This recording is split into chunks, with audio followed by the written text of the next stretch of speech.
الحمدللہ رب العالمین والصلاة والسلام علی اشرف الانبیاء والمرسلین اما بعد فاعوذ باللہ من الشیطان الرجیم بسم اللہ الرحمن الرحیم الا ان اولیاء اللہ لا خوف علیہم ولا هم یحزنون صدق اللہ العظیم اللہم صلی علی سیدنا و مولانا محمد معدن الجود والکرم وآلہ واصحابہ وابنہ الکریم وبارک وسلم۔ اللہ رب العزت کی توفیق اور اس کی عنایت سے جمعۃ المبارک کے اس بابرکت دن ہم اپنے خالق و مالک کی بارگاہ میں حاضر ہیں۔ دعا کیجیے اللہ رب العزت اپنے فضل و کرم سے اس حاضری کو قبول فرمائے اور حضور سید عالم جان کائنات فخر موجودات جناب احمد مصطفیٰ محمد مصطفیٰ صلی اللہ علیہ وسلم کی ساری امت کی پریشانیوں کو آسانیوں میں تبدیل فرمائے۔ حضرات، گزشتہ جمعۃ المبارک میں ہم نے ذکر خیر کرنے کی سعادت حاصل کی امام الاولیاء سلطان الاولیاء میرا محی الدین سیدنا الشیخ عبد القادر الجیلانی الحسنی والحسینی رضی اللہ تعالی عنہ کا، اور ہماری گفتگو آپ کا جو علمی مقام ہے اس حوالے سے چل رہی ہے، اور بہت سے صوفیاء اور اہل اللہ اور علماء ملت اسلامیہ نے آپ کے بارے میں جو کچھ کہا وہ میں نے گزشتہ جمعۃ المبارک میں جب ہم بات کر رہے تھے تو میں نے آپ حضرات کی خدمت میں کچھ باتیں عرض کی تھیں، اور ہماری گفتگو ختم ہوئی تھی سورہ کہف کی 65ویں آیہ مبارکہ کے حوالے سے، کہ جس میں اللہ رب العزت نے علم لدنی کا ذکر فرمایا، اور قرآن حکیم نے حضرت موسیٰ علیہ السلام اور حضرت خضر علیہ السلام کا جہاں ذکر کیا وہاں اللہ رب العزت نے اس علم لدنی کا ذکر فرمایا، چونکہ بعض دفعہ بعض لوگوں کے ذہنوں میں یہ بات آتی ہے یا کچھ لوگ ڈالنے کی کوشش کرتے ہیں، تو کم از کم ہمارے علم میں ہو کہ یہ اللہ رب العزت کی عطا ہے، تو جسے چاہتا ہے ایسا علم عطا فرماتا ہے۔ اور یہ آیہ کریمہ میں نے آپ حضرات کی خدمت میں عرض کی تھی، جس میں اللہ رب العزت نے حضرت خضر اور حضرت موسیٰ علیہ السلام کا ذکر کرتے ہوئے ارشاد فرمایا فَوَجَدَ عَبْدًا مِّنْ عِبَادِنَا، کہ پس ان دونوں نے ہمارے بندوں میں سے ایک بندے کو پا لیا، اور جس بندے کو پایا وہ حضرت خضر علیہ السلام تھے۔ اب اللہ رب العزت نے جس بندے کو پایا یعنی خضر علیہ السلام، ان کا ذکر کرتے ہوئے آگے ارشاد فرمایا آتَيْنَاهُ رحمتم من عندنا، جس کو ہم نے اپنے پاس سے رحمت عطا کی تھی، وعلمناہ من لدنا علما، اور ہم نے اپنے پاس سے اسے علم لدنی عطا کی۔ یہ قرآن حکیم نے اس کا ذکر کیا، یعنی علم لدنی کا ذکر جو ہے وہ اللہ رب العزت نے قرآن حکیم کے اندر فرمایا ہے کہ وہ جو خضر ہمارا بندہ تھا جس سے موسیٰ علیہ السلام اور ان کے ساتھی ملے، ہم نے اپنے پاس سے اسے رحمت بھی عطا کی اور علم لدنی بھی عطا کی۔ تو یہ قرآن حکیم کے اندر اس کا ذکر آیا ہے، اور حضرت امام المحدثین مولا علی قاری رحمۃ اللہ علیہ کی تعریف میں نے آپ حضرات کی خدمت میں عرض کی تھی اس حوالے سے، اور اسی طرح امام غزالی رحمۃ اللہ علیہ احیاء علوم الدین کے اندر انہوں نے بھی اس پر کلام کیا امام غزالی رحمۃ اللہ علیہ فرماتے ہیں کہ ہم علم المکاشفہ سے مراد یہ لیتے ہیں کہ حق اس طرح واضح ہو جائے کہ گویا ہم اپنی آنکھوں سے اس کا مشاہدہ کر رہے ہیں۔ علم مکاشفہ یعنی جسے کشف کہتے ہیں، علم باطن کہتے ہیں، یا اللہ جس کے دل سے پردے اٹھا دے، اس پر حق اس طرح جلی ہو جائے، واضح ہو جائے، کلیئر ہو جائے کہ گویا وہ اپنی آنکھوں سے حق کو دیکھ رہا۔ تو یہ وہ علم ہے، علم روحانیت جسے کہہ لیں، علم نورانیت جسے کہہ لیں، اسے قلبی علم کہہ لیں، یہ جس پر اللہ کا فضل اور کرم ہوتا ہے، اللہ اس کے سینے کو اس علم سے مالا مال کر دیتا ہے۔ یہ وحبی ہوتا ہے، رب کی عطا سے ہوتا ہے، اللہ چنتا ہے، اللہ ہو یجتبی الیہ من یشاء، اللہ جسے چاہتا ہے اپنے لیے چن لیتا ہے، وَیَہْدِی الیہ من یُنیب، اور جو اس کے راستے پہ چلتا ہے، مجاہدہ کرتا ہے، کوشش کرتا ہے، جد و جہد میں لگا رہتا ہے کہ میں نے حق تک پہنچنا ہے، اللہ اس کے لیے اپنے راستوں کو کھول دیتا ہے۔ کچھ وہ لوگ ہوتے ہیں چنے ہوئے جن کے سینوں میں براہ راست اللہ علم ڈالتا ہے، کچھ وہ ہیں جو جد و جہد کر کے اس منزل تک پہنچ جاتے ہیں، مجاہدہ کرتے ہیں، کوشش کرتے ہیں۔ تو یہ اللہ کی کرم نوازی اور اس کی رہتا ہے۔ یہ بھی قرآن حکیم نے بات واضح طور پہ، اللہ کو یجتبی الیہ من یشاء وَيَهْدِي إِلَيْهِ مَن يُنِيبُ، وہ جسے چاہتا ہے چن لیتا ہے۔ اور قاضی ثناء اللہ پانی پتی رحمۃ اللہ علیہ نے تفسیر مظہری کے اندر انہوں نے فرمایا اولیاء کی دو قسمیں ہیں۔ اولیاء جو ہیں وہ 2 ٹائپس اولیاء ہیں، کچھ مرید ہوتے ہیں، کچھ مراد ہوتے ہیں۔ فرمایا ایک وہ ہے جسے محنت کرنی پڑتی ہے، جد و جہد کرنی پڑتی ہے، تب وہ بندہ منزل تک پہنچتا ہے۔ اور کچھ اولیاء وہ ہے جنہیں اللہ نے ازل سے اپنی محبت کے لیے چن لیا ہوتا ہے، عالم ارواح سے، جسے ہم کہتے ہیں مادر ذات ولی اللہ، کہ یہ ماں کے پیٹ سے ہی اللہ کا ولی پیدا ہوا ہے۔ یہ 2 قسم کے ہوتے ہیں، کچھ مرید، کچھ مراد۔ وہ جو مرید جو ارادت رکھتا ہے، جد و جہد کرتا ہے، کوشش کرتا ہے، پھر منزل تک پہنچتا ہے۔ کچھ وہ ہیں جنہیں اللہ نے ازل سے چن لیا اپنے نور معرفت کے لیے، جن کے سینوں کو اللہ نے مخصوص کر دیا۔ یہ صاحب تفسیر مظہری قاضی ثناء اللہ پانی پتی رحمۃ اللہ تعالی علیہ، آپ نے ارشاد فرمایا، اللہ اکبر۔ اور یہی بات تفسیر کبیر کے اندر امت کے جلیل القدر مفسر قرآن امام فخر الدین رازی رحمۃ اللہ تعالی علیہ، انہوں نے بھی سایہ کریمہ کی تفسیر کے اندر بڑی خوبصورت بات ارشاد فرمائی۔ فرمایا بعض علم وہ ہیں، بعض علوم وہ ہیں جنہیں ہم اپنی محنت سے، جد و جہد سے اور مجاہدے سے حاصل کرتے ہیں۔ جانا پڑتا ہے، استاد کے قدموں میں بیٹھنا پڑتا ہے، سیکھنا پڑتا ہے، پھر وہ علوم حاصل ہوتے ہیں بندے کو۔ فرمایا کچھ علوم وہ ہیں جو ہمیں ریاضت اور مجاہدے سے حاصل ہوتے ہیں، اللہ اکبر۔ اور فرمایا بعض علوم وہ ہوتے ہیں جو بغیر کسی محنت اور جد و جہد و مجاہدے کے اللہ براہ راست کسی بندہ مومن کے سینے میں ڈال دیتا ہے۔ امام غزالی رحمۃ اللہ تعالی علیہ نے احیاء علوم الدین کے اندر یہ بات ارشاد فرمائی، فرمایا جو علوم براہ راست اللہ کسی کے سینے میں ڈال دے اسے علم لدنی کہتے ہیں۔ وہ خاص اسرار رموز کا علم ہوتا ہے۔ اور پھر اس کی تائید کے اندر ایک بات میں، یہ کتاب العلم کے اندر جو حضرت سیدنا ابو ہریرہ رضی اللہ تعالیٰ عنہ آپ نے ارشاد فرمایا یہ بات، یہ بخاری مسلم کے اندر حدیث کی کتب کے اندر یہ سیدنا ابو ہریرہ رضی اللہ تعالیٰ عنہ سے یہ حدیث پاک مروی ہے۔ سیدنا ابو ہریرہ رضی اللہ تعالیٰ عنہ فرماتے ہیں میں نے نبی پاک علیہ السلام سے 2 قسم کے علوم سیکھے ہیں۔ حضرت ابو ہریرہ فرمایا میں نے نبی پاک علیہ السلام سے 2 قسم کے علوم سیکھے ہیں۔ فرمایا ایک علم تو وہ ہے میں جو تمہارے سامنے بیان کرتا ہوں، اور ایک علم وہ ہے کہ اگر میں تمہارے سامنے بیان کروں تو لوگ میری گردن اتار دیں۔ میں نے 2 قسم کے علوم سیکھے ہیں نبی پاک صلی اللہ علیہ وسلم سے۔ یہ 120 نمبر حدیث پاک ہے، بخاری شریف کی ابتدا کے اندر کتاب العلم کے اندر یہ حدیث سیدنا ابو ہریرہ رضی اللہ تعالیٰ عنہ سے مروی ہے۔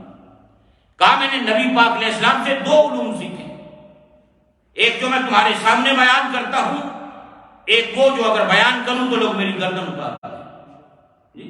اللہ اکبر۔ یہ سیدنا ابو ہریرہ رضی اللہ تعالیٰ عنہ بیان فرماتے ہیں، اللہ اکبر۔ حضرات اس سے صوفیاء کہتے ہیں کہ پتہ چلا کہ ایک علم ظاہر ہے اور ایک علم باطن ہے۔ ایک ظاہری علم اور ایک باطنی علم، جو اہل طریقت اور اہل تصوف نے اس کو بیان فرمایا.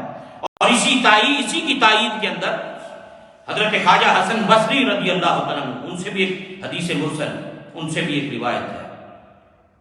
آپ خلیفہ ہیں سیدنا حیدر کرار رضی اللہ تعالیٰ عنہ. سلسلہ عالیہ قادریہ کا تمام فیض، بلکہ جمیع سلاسل کو اگر فیض جو بارگاہ مولا کائنات سے ملتا ہے وہ واسطہ ہے خواجہ حسن بصری رضی اللہ تعالیٰ عنہ ملتا ہے. بصرہ میں آپ کا مزار مبارک ہے. امت کے جلیل القدر یہ شخصیت ہیں اور تابع ہیں جلیل القدر اور سیدنا حیدر کرار رضی اللہ عنہ کی صحبت انہیں حاصل رہی. انہی سے یہ روحانیت اور نورانیت کا سلسلہ آگے بڑھا ہے اور پوری کائنات کے اندر یہ فیض وہ تقسیم ہوا. تو آپ فرماتے ہیں، آپ نے بھی یہی بات فرمایا علم کی دو قسمیں. خواجہ حسن بصری رضی اللہ تعالیٰ فرمایا علم کی دو قسمیں ہیں. ایک علم وہ ہے جو زبان سے جاری ہوتا ہے اور دوسرا علم وہ ہے جو دل سے جاری ہوتا ہے. میں علم کی دو قسمیں، ایک زبان سے جاری ہونے والا علم، ایک دل سے جاری ہونے والا علم، جسے علم نافع کہتے ہیں، نفع دینے والا علم. علم نافع لفظ آپ نفع دینے والا علم، یہ آپ اکثر علماء سے اور صوفیاء سے اور صلحاء سے یہ بات آپ سنتے ہیں. اللہ اکبر. علامہ بدر الدین عینی جنہوں نے بخاری شریف کی شرح لکھی عمدۃ القاری، علامہ بدر الدین عینی رحمۃ اللہ علیہ حنفی محدث گزرے ہیں اور 855 ہجری میں آپ کا وصال ہے. اور آپ کی کتاب بخاری کی شرح بڑی معروف اور مشہور آپ کی شرح ہے. تو وہ فرماتے ہیں، انہوں نے عمدۃ القاری میں لکھا کہ صوفیاء کہتے ہیں جو پہلا علم تھا نا جس کی بات ہو رہی زبان سے جاری ہوتا ہے، یہ پہلا علم کون سا؟ فرمایا یہ اخلاق کا علم ہے اور احکام کا علم ہے. یہ اخلاق کا علم، فقہ کا علم، پہلا علم صوفیاء فرماتے ہیں. اور فرمایا وہ علم جو دل کے ساتھ جس کا تعلق ہے وہ اسرار اور رموز اور حکمتوں کا علم ہے. وہ اسرار ہیں خاص، اور وہ جو خاص چیزیں ہیں وہ خاص لوگوں کے ساتھ وابستہ ہے. میاں صاحب رحمۃ اللہ علیہ نے بھی ایک بات کہی نا کہ خاصاں دی گل عامہ آگے نہیں مناسب کرنی، کھیر پکا محمد بخشا خودے آگے کرنی. تو جو خاصوں کی باتیں ہیں وہ خاصوں کے ساتھ. عارف دی گل عارف جانے کی جانے نفسانی ہوں. کو عارف باللہ کی اگر کوئی بات ہے تو وہ عارف ہی جانتا ہے، اسے ہی سمجھ آتی ہے جی. لیکن عوام الناس کو اس بات کی سمجھ نہیں آتی. بہرحال عرض کرنے کا مقصد یہ تھا کہ یہ علم باطن اور علم روحانیت یا علم لدنی جسے قرآن کہتا ہے، یہ اسرار، رموز اور حکمتوں کا وہ علم ہے جو اللہ براہ راست اپنے منتخب بندوں کے سینوں میں ڈالتا ہے. اور سید غوث پاک سے شہنشاہ بغداد رضی اللہ تعالیٰ عنہ آپ فرماتے ہیں اللہ نے عبد القادر کے لیے 70 دروازے علم لدنی کے کھولے ہیں. 70 دروازے علم لدنی کے کھولے ہیں. فرمایا ان میں سے ہر ایک دروازہ زمین و آسمان کی وسعتوں سے بھی بڑا ہے. ان میں سے ایک ایک دروازہ زمین و آسمان کی وسعتوں سے بھی بڑا ہے. کہ میں اس لیے آپ کو اس سے پیچھے محدثین کے اقوال اور قرآن حکیم کی سورہ کہف کی آیت کریمہ جو حضرت خضر اور حضرت موسیٰ علیہ السلام کے درمیان مکالمہ، وہ میں نے اس لیے آپ کو عرض کی کہ ہمیں پتہ چلے کہ یہ ایسے ہی نہیں ہے کہ لوگ کوڑوں ہی گلاں کر رہے ہیں. یہ پیچھے قرآن بھی ہے، حدیث بھی ہے، محدثین کے اقوال بھی ہیں، مفسرین کے اقوال بھی ہیں، اور امت کے بڑے بڑے مفسرین نے اس پر کلام کیا. اور اللہ جس پہ چاہے کرم کرتے، رب جسے چاہے یہ علم عطا کرتے. اللہ اکبر. اور پھر اسی طرح حضور سید عالم صلی اللہ علیہ وسلم، اللہ اکبر، آپ کی صحبت میں اور آپ کی خدمت میں رہنے والے اور میرے آقا کریم علیہ السلام کے داماد تاجدار حل عطا مولا مشکل کشا سیدنا علی المرتضیٰ شیر خدا کرم اللہ وجہہ الکریم، آپ کے بارے میں آپ نے کتنی مرتبہ آپ کے حوالے سے یہ باتیں آپ نے سنی ہوں گی، کتنی روایات ہیں. اللہ اکبر. تو حضرت علی رضی اللہ تعالیٰ عنہ فرماتے ہیں کہ اللہ نے میرے منہ میں زبان رکھی، اللہ نے میرے منہ میں زبان رکھی تو علم کے 1000 دروازے میرے دل میں کھلے. علم کے 1000 دروازے میرے دل میں کھلے. اللہ اکبر. اور فرمایا کہ ہر ایک دروازے کے ساتھ مزید 1000 دروازہ ہے. سیدنا حیدر کرار رضی اللہ تعالیٰ عنہ فرماتے ہیں اللہ اکبر. اور پھر آپ نے فرمایا اگر میرے لیے ممبر بچھایا جائے، فرش بچھایا جائے اور میں اس پر بیٹھوں اور بیٹھنے کے بعد میں بیان کرنے اور آگاہ کرنے لگوں تو میں اہل تورات کو تورات کے، اہل انجیل کو انجیل کے، اہل زبور کو زبور کو زبور کے اور اہل قرآن کو قرآن کے تمام احکامات بیان کر سکتا ہوں. اب دیکھیں نا جن کی امت میں ایسے ایسے جلیل القدر لوگ گزرے، امام فخر الدین رازی رحمۃ اللہ علیہ کتنے بڑے مفسر قرآن، 32 والیوم میں تفسیر کبیر ہے ان کی. اس امت کا جلیل القدر مفسر قرآن. ہرات میں آپ کا مزار ہے، افغانستان میں. یہ جو خطہ ہے خراسان کا، اللہ نے اس کو بڑی بڑی شخصیات عطا فرمائی. ہرات میں آپ کا مزار ہے، افغانستان آج کا.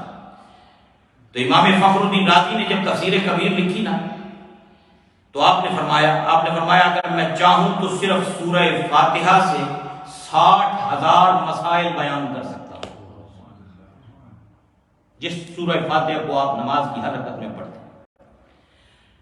یہ رسول اللہ کی امت کا ایک عالم ہے. فرمایا کہ اگر میں چاہوں تو سورہ فاتحہ سے 60,000 مسائل بیان کر سکتا ہوں. کتنا بڑا سمندر ہے یہ قرآن حکیم جو اللہ کی لارہ کتاب. کسی نے کہا کہ امام رازی نے بڑھ مار دی ایسے کہ 60,000 مسئلے سورہ فاتحہ سے. اور پھر امام فخر الدین رازی نے سورہ فاتحہ کی تفسیر میں اتنی موٹی جلد لکھی اور لکھ کر بتایا کہ 60,000 مسائل کس طرح سورہ فاتحہ سے نکلتے ہیں. اتنی ضخیم جلد ہے ایک پوری. پھر ثابت کیا جن کی امت کے اندر امام فخر الدین رازی کہے کہ میں سورہ فاتحہ سے 60,000 مسائل بیان کر سکتا ہوں، تو جنہوں نے براہ راست رسول اللہ کے سامنے بیٹھ کر قرآن پڑھا اور سیکھا ہے ان کے علوم کا عالم کیا ہوگا؟ پھر ان شخصیات کے علم کا کیا عالم ہوگا جنہوں نے براہ راست رسول کریم صلی اللہ علیہ وسلم. سیدنا عمر فاروق فرماتے ہیں میں نے 2.5 سال میں میں نے نبی پاک علیہ السلام سے سورہ بقرہ کی تفسیر سیکھی.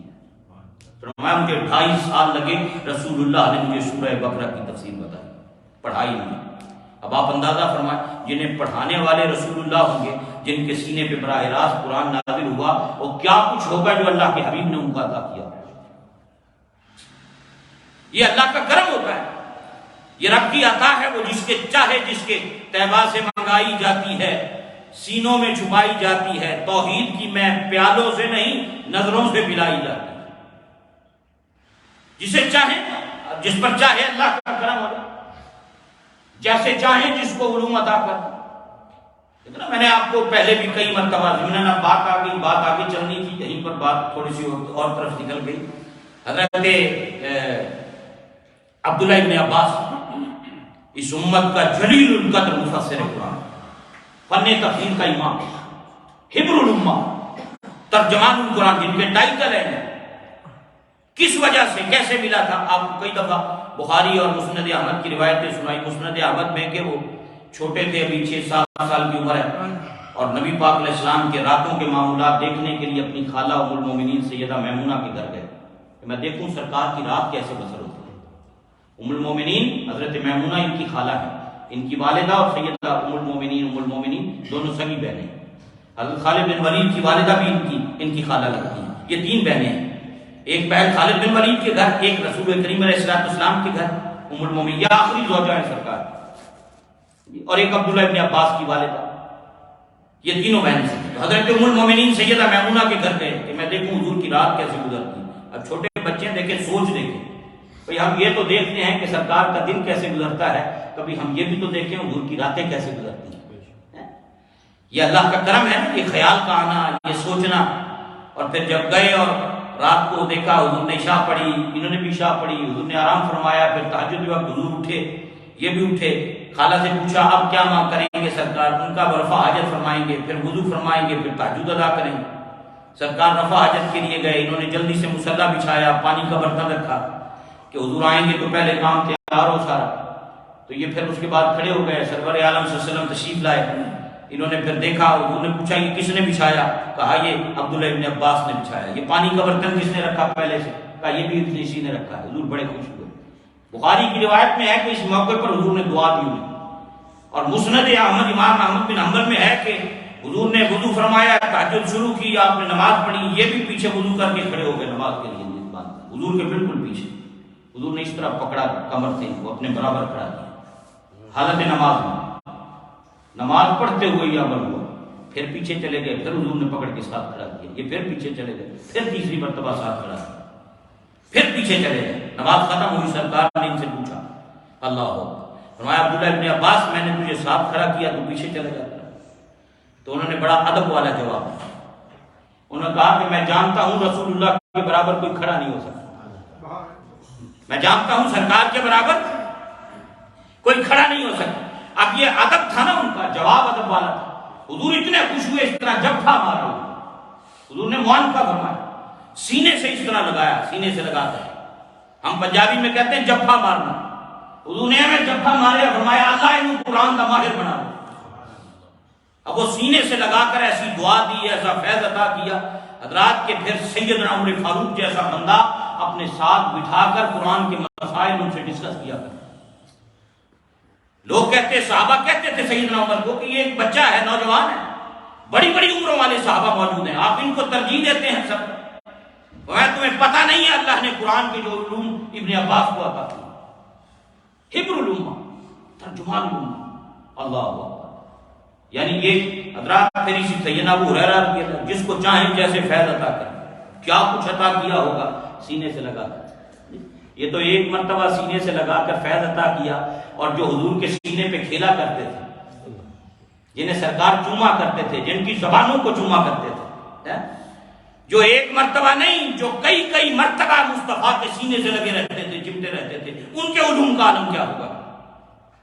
جسے ایک مرتبہ سینے سے لگا کر دعا دی، اسے قرآن کا ماہر بنا دیا، جو ہر وقت سینے کے ساتھ لگے رہتے تھے امام حسن حسین، ان کی عظمتوں کا عالم کیا ہوگا۔ حضرت ابو ہریرہ نے یہی بات آ کے عرض کی، انہوں نے کہا جی میں تو جڑی گل یاد رکھتا بھول جانا۔ ٹھیک ہے نا، یہ فیض دینے کے طریقے ہیں، یہ برکت عطا کرنے کے طریقے ہیں۔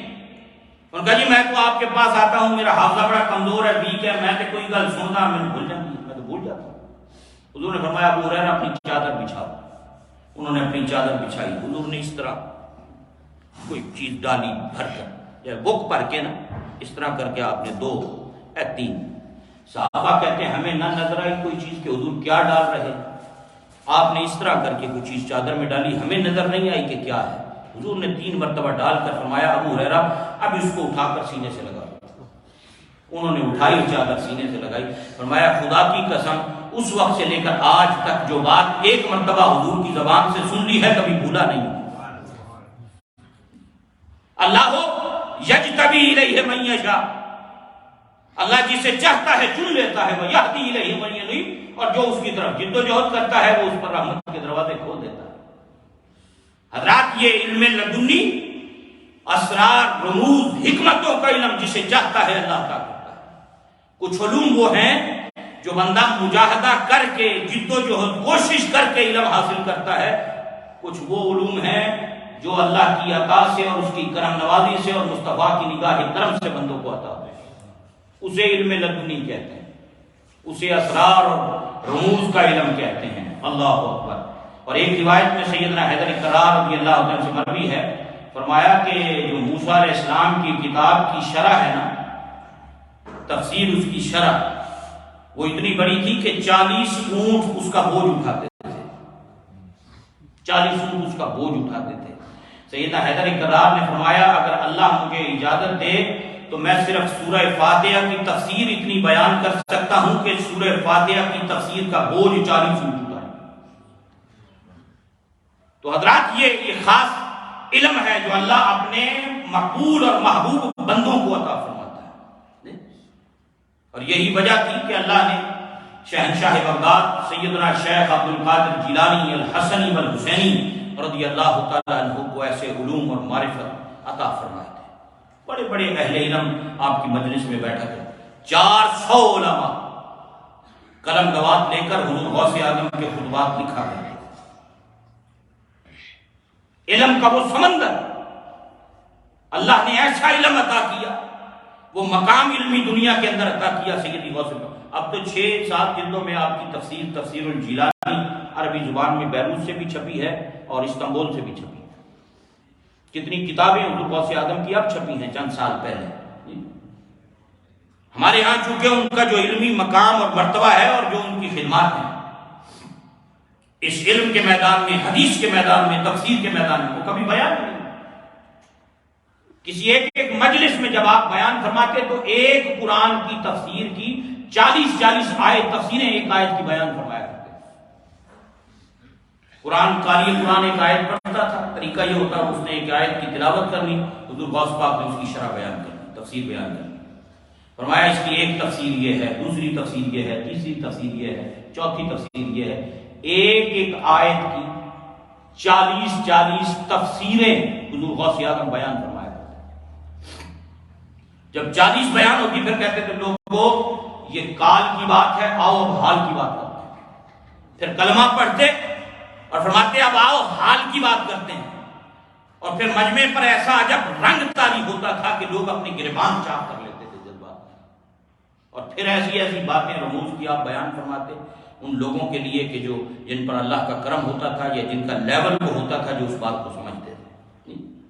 تو حضرات اللہ رب العزت نے یہ بہت بڑی کرم نوازی اور یہ جو ہے یہ اللہ نے ان کو عطا فرمائی تھی۔ اللہ اکبر۔ اور یہ اللہ کی عطا ہے۔ قرآن حکیم نے بڑی خوبصورت بات ارشاد فرمائی۔ اللہ سورہ بقرہ کے اندر 269 میں اللہ رب العزت نے فرمایا یؤتی الحکمۃ من یشاء ومن یؤت الحکمۃ فقد اوتی خیرا کثیرا۔ اللہ جس کو چاہتا ہے حکمت عطا کرتا ہے۔ رب جسے چاہتا ہے یہ حکمت، یہ علم باطن، یہ روحانیت جسے اللہ چاہے عطا کرتا ہے۔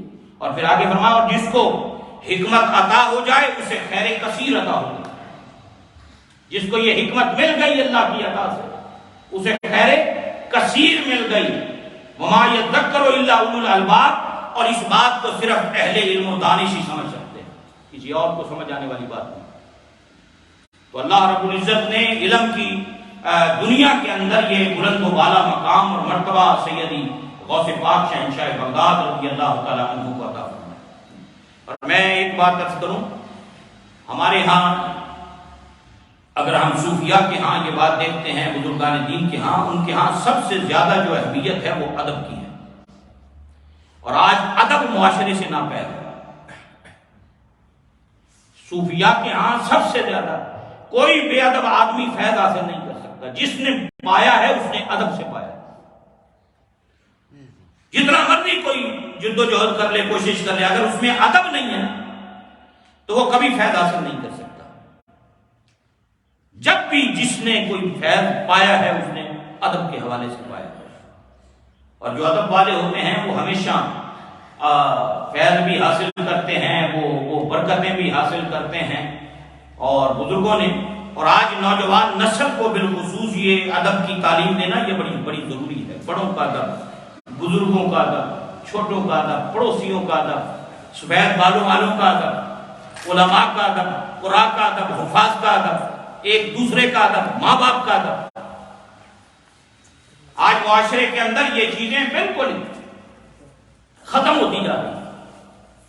اور یقین فرمائیں کہ بعض اوقات بندہ ہم دیکھتے ہیں کہ بڑی بڑی ڈگریاں اور بڑی بڑی جناب ایجوکیشن دنیا کی موجود ہے، لیکن ادب کا نام و نشان نہیں۔ ماں باپ کے گستاخ، علماء کے گستاخ، بزرگوں کے گستاخ، رشتہ داروں کے گستاخ اور بے ادب، یعنی ادب نام کی چیز ہی کسی جگہ نظر نہیں آتی۔ صوفیاء نے 2 طالب علموں کا ذکر کیا، دونوں طالب علم تھے اور بڑے محبت ذوق و شوق کے ساتھ پڑھتے تھے۔ علم کے حصول کے اندر مدارس کے اندر جس طرح طالب علم جایا کرتے تھے، لیکن ان 2 میں سے ایک طالب علم ایسا تھا جو بہت زیادہ علم کے میدان میں آگے گیا اور اللہ نے اس پر بڑی علم و فضل کے دروازے اس کے لیے کھولے۔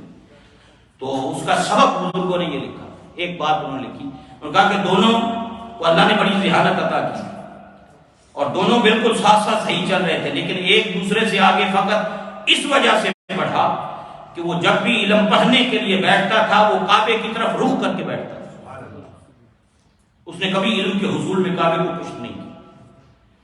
اور جب بھی بیٹھتا، چاہے تنہائی میں بیٹھتا ہے، چاہے گھر میں بیٹھتا ہے، مسجد میں بیٹھتا ہے، اس کی ایک یہ عادت تھی کہ ہمیشہ بیت اللہ کی طرف رخ کر کے بیٹھتا تھا۔ اس ادب کی وجہ سے اللہ نے اس کے سینے کو علم کے نور سے منور کر دیا۔ ہمارے تو صوفیاء بزرگوں کی دیکھیں، ہم زندگیاں پڑھیں، بعض ایسے بزرگ ہیں وضو کرتے تھے، اب تو یہ ساری چیزیں آ گئیں، وہ وضو کا لوٹا بھی، لوٹے کا رخ بھی کعبے کی طرف کر کے رکھتے تھے۔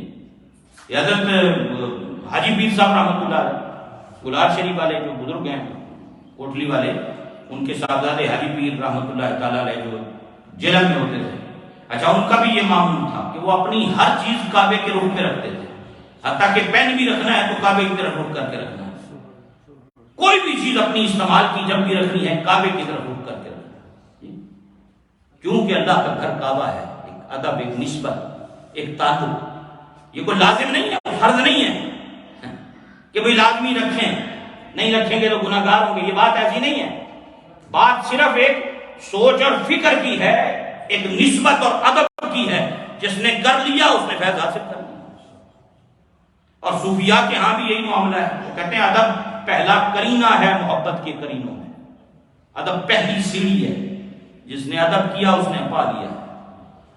اب کتنے ڈگریوں والے ہیں، ماں باپ کے انتہائی گستاخ ہیں، بے ادب ہیں، آگے سے چلاتے ہیں، بولتے ہیں، حتیٰ کہ کئی اپنے ماں باپ کو گالیاں دیتے ہیں، لڑتے ہیں، جھگڑتے ہیں، اس سے بڑھ کر بدقسمتی اور کیا ہوگی۔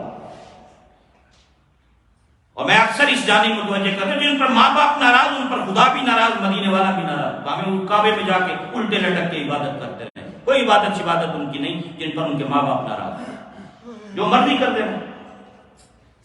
اگر ادب احترام ہی نہیں بزرگوں کا، بڑوں کا، اس نے کیا حاصل کرنا؟ کچھ نہیں حاصل کرنا اس نے۔ اللہ عزت نہیں عطا کرتا ہے جو اپنے بڑوں کا ادب کرنے والے ہوتے ہیں، جو اپنے بڑوں کا ادب نہیں کرتے وہ ذلیل و رسوا ہوتے ہیں، ان کے پلے کچھ نہیں حاصل ہوتا۔ اپنے دل میں بندہ مطمئن ہو کے بیٹھ رہے، ٹھیک ہے جی میں فلاں، ٹھیک ہے جی، لیکن ہمیشہ اللہ عزت انہیں ہی عطا کرے گا جو بڑوں کا، بزرگوں کا، سفید بالوں والوں کا، اپنے ماں باپ کا ادب اور حیا کرنے والے لوگ ہیں۔ کیونکہ صوفیاء کی تعلیمات کے اندر سب سے زیادہ اہمیت اسی بات کی ہے۔ اور حضور غوث اعظم شہنشاہ بغداد رضی اللہ عنہ نے یہی بات بارہا ارشاد فرمایا، تمہارے دل رب سے دور ہو گئے ہیں، اگر تمہارے دل اللہ کے قریب ہوتے تو تم ادب کرنے والے ہوتے۔ تو حضرات یہ انتہائی ضروری بات ہے، جن کے ماں باپ زندہ ہیں اپنے والدین کی قدر کیا کریں، جن کے والدین فوت ہو گئے ان کے لیے صبح و شام ہر وقت بخشش اور مغفرت کی دعا کیا کریں، جن کے ماں باپ زندہ ہیں ان کے ہاتھ چوما کریں، پاؤں چوما کریں، ان کے پیروں کے تو پاؤں چومتے ہیں، ہاتھ چومتے، ماں باپ کے کیوں نہیں چومتے؟ بھائی کوئی بڑے پیر آ جائیں، کوئی بزرگ آ جائیں تو ہاتھ چومتے ہیں، کبھی اپنی امی کے ہاتھ کیوں نہیں چومتے؟ میں یہ نہیں کہہ رہا کہ پیروں کے ہاتھ نہیں چومنے چاہیے، کوئی دوسری طرف نہ بات کو لے جائے، جائز ہے بزرگوں کے ہاتھ چومنا، علماء کے ہاتھ چومنا، مشائخ کے ہاتھ چومنا بالکل جائز ہے۔ میں اگلی بات کر رہا ہوں کہ اگر ان کے ہاتھ باہر چومتے ہو تو گھر میں بیٹھی ماں کے ہاتھ کیوں نہیں چومتے، جس کے قدموں کے نیچے اللہ نے تمہارے لیے جنت رکھی؟ اپنی والد کی پیشانی کیوں نہیں چومتے؟